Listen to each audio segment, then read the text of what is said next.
හොඳයි. කොහොමද ඉතින් ඔයාලට? ඔයාලා හැමෝම හොඳින් ඇති කියලා හිතනවා. අද අපි 4 දෙනා වවුනියා ටවුන් එක පැත්තේ රවුමක් දාන්න තමයි යන්නේ. ඉතින් මට හිතුණා ඔයාලටත් අද වවුනියා ටවුන් එක පෙන්වන්න ඕනි කියලා. අපි බස් එකට නැගලා ටිකට් එක ගත්තා. අපේ හොස්ටල් එක ළඟ ඉඳන් වවුනියා ටවුන් එකට රුපියල් 66ක් විතර ගන්නවා. අපි බස් එකට නැංග විතරයි වැස්සකුත් පටන් ගත්තා.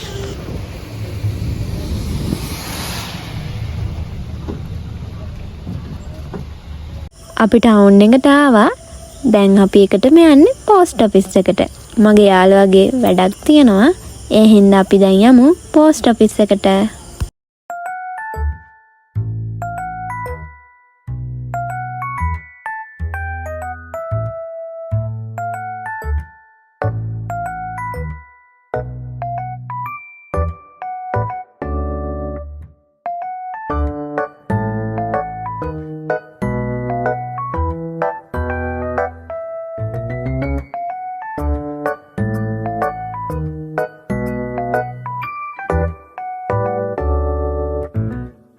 බස් ස්ටෑන්ඩ් එකේ ඉඳලා චුට්ටක් දුර පයින් යන්න ඕන පෝස්ට් ඔෆිස් එකට.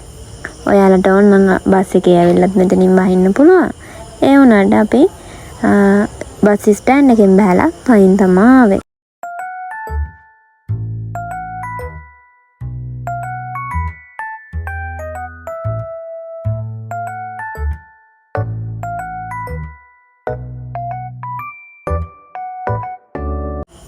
දැන් නම් පෝස්ට් ඔෆිස් එකට ළඟයි. අපි යමු ඉක්මනට.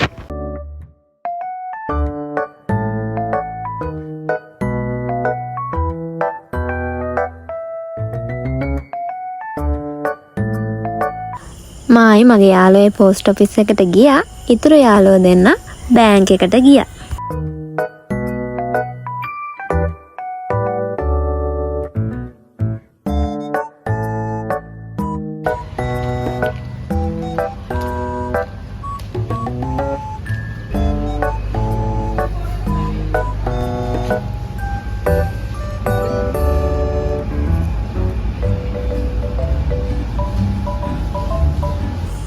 පෝස්ට් ඔෆිස් එකේ වැඩේට නම් එච්චර වෙලා ගියේ නෑ. ඒක අපිට ඉක්මනට කරලා දුන්නා.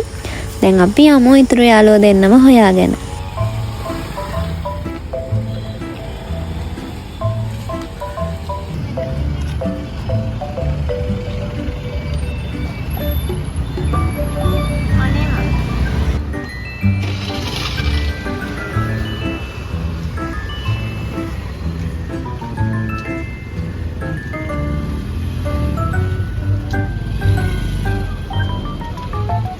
යාළුවෝ දෙන්නම නම් හොයාගත්තා. අපිට ඇත්තටම ටවුන් ආවට ලොකුවට කරන්න මොනවද කියලා එහෙම ලොකු අදහසක් තිබුණේ නැහැ. වැඩ වගේකට තමයි ආවේ. අපි වවුනියාවට ආලොත්නේ. ඉතින් මොනවද ටවුන් එකේ තියෙන්නේ? මොනවද තියෙන ෂොප්? එතකොට ටවුන් එකේ මොන හරි බලන්න තැන් තියෙනවද? කන්න තියෙන කෑම මොනවද? පාක් තියෙනවද? ඉතින් මේ කිසි දෙයක් ගැන ලොකු අයිඩියා එකක් නැහැ. අපිට ටවුන් එකේ ඇවිදලම තමයි ඒව හොයාගන්න වෙන්නේ. අපි දැන් ඉන්නේ පරණ බස් ස්ටෑන්ඩ් එක ඉස්සරහා. අපි දැන් යන්නේ ෆිල්ම් හෝල් එකක් හොයාගෙන. ධර්ම යුද්ධය 2 බලන්න ඕනි කියලා තමයි දැන් මේ ෆිල්ම් හෝල් එකක් හොයන්නේ. හරි දැන් අපි ඉන්නේ ෆිල්ම් හෝල් එක ළඟ. එහෙනම් අපි යමු ෆිල්ම් හෝල් එකට. මේ ෆිල්ම් හෝල් එක තියෙන්නේ වවුනියාවේ KFC එක ඉස්සරහා. හැබැයි ඒ වෙලේ ධර්ම යුද්ධය 2:10 එක පෙන්වන්න නැහැ කිව්වා. ආයේ තියෙන්නේ 2:00ට. ඉතින් අපි 2:00 වෙනකන් වෙලාව ටිකක් තිබුණා.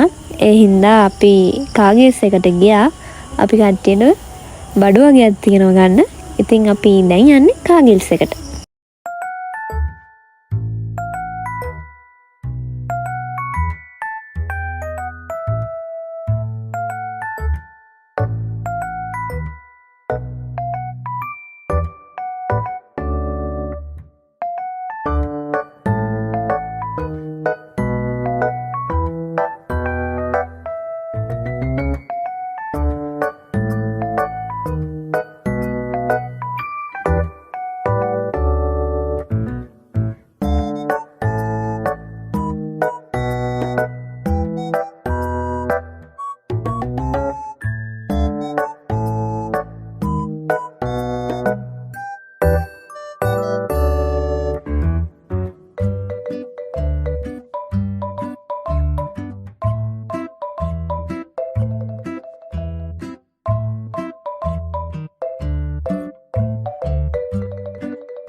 2:00 වෙනකම් වෙලාව තියෙන හින්දා අපි ටවුන් එකේ ඇවිද්දා. ඉතින් මට මේක ඔයාලට විස්තර කරන්න තේරෙන්නේ නැහැ. මොකද මම දන්නෙත් නැහැනේ හරියට. ඒ හින්දා මම ඔයාලට ටවුන් එක පෙන්වන්නම්.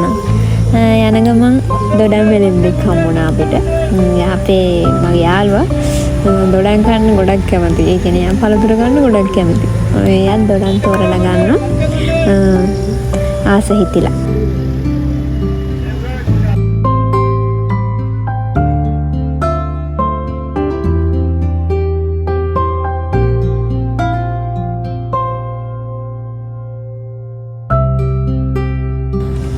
අපි දැන් මේ හොයන්නේ දවල්ට කන්න රෙස්ටොරන්ට් එකක්.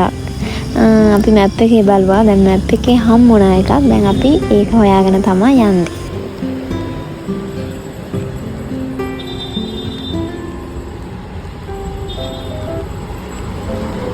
අපි යහපව් යන්නේ අපේ අලුත් බස් ස්ටෑන්ඩ් එක පැත්තටමයි. ඒ කියන්නේ අපි පටන් ගත්ත තැනට පව් ආවා වගේ දෙයක් තමයි වුනේ. ෂොප් එක හම්බුණා.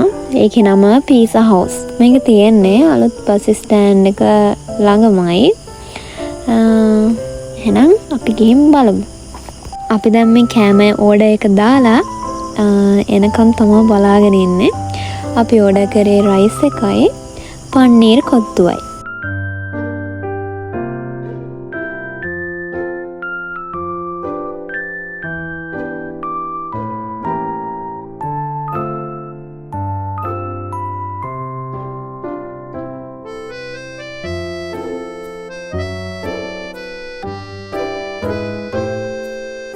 හරි අපි දැන් කාලත් ඉවරයි. එහෙනම් දැන් 2:00ට ළඟ. අපි යමු එහෙනම් අපව ෆිල්ම් හෝල් එක පැත්තට. අපිට ආව වගේම දුරක් අපව යන්න උනා. මොකද අපි මුලට නෑවේ. ඔන්න ඉතින් අපව ෆිල්ම් හෝල් එක ළඟටම ආවා.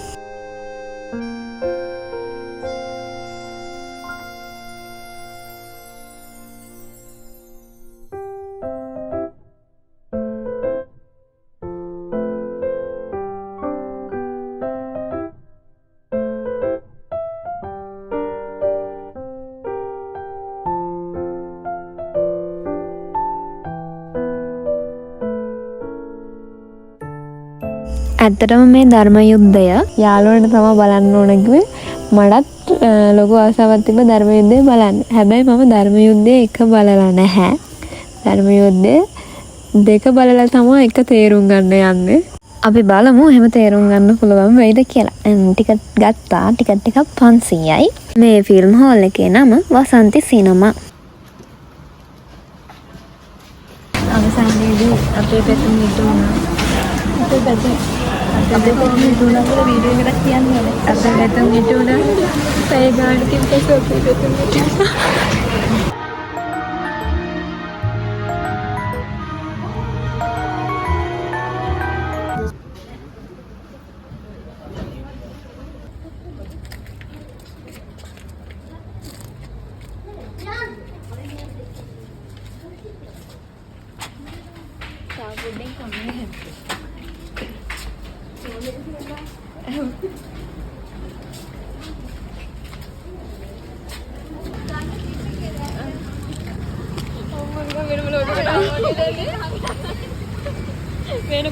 දැන් අපි ඉක්මනට හොස්ටල් එකට යන්න ඕනි.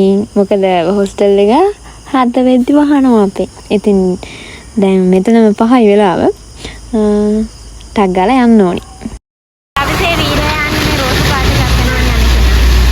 අද දවසේ වීරයා. එයා දවසේ වීරයා වුණේ කොහොමද කියලා දන්නවද ඔයාලා?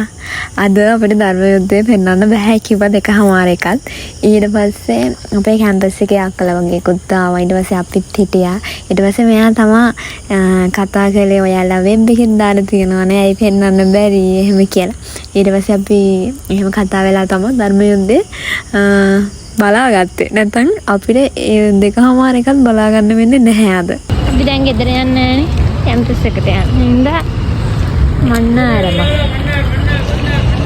ඊට පස්සේ අපි තිබ්බ මන්නාර බස් එකේ නැගලා දැන් හොස්ටල් එකට යන්නේ.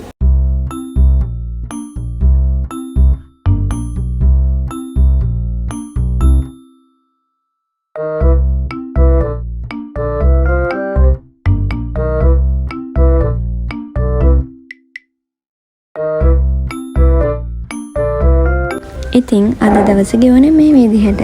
අද වීඩියෝ එක හොඳයි කියලා හිතනවා නම් ලයික් කරලා සබ්ස්ක්‍රයිබ් කරලා එකතු වෙන්න කියලා ආදරෙන් මතක් කරනවා. එහෙනම් අදට ගිහින් එන්නම් හැමෝටම සුබ දවසක්.